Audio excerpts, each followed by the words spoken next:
Hi there, unless you're new, then welcome. Today we are discussing past perfect continuous tense.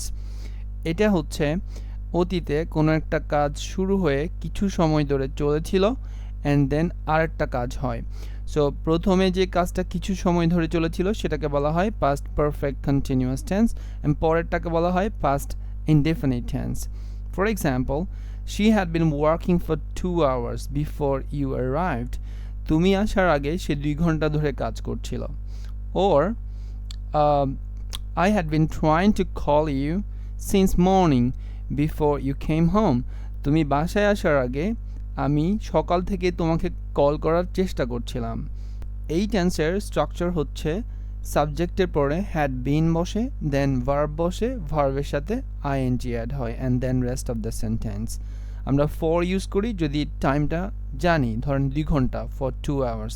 আর যদি আমরা না জানি but কখন থেকে কাজটা হচ্ছে সেটা জানি, সেক্ষেত্রে আমরা since ইউজ করি, like since morning.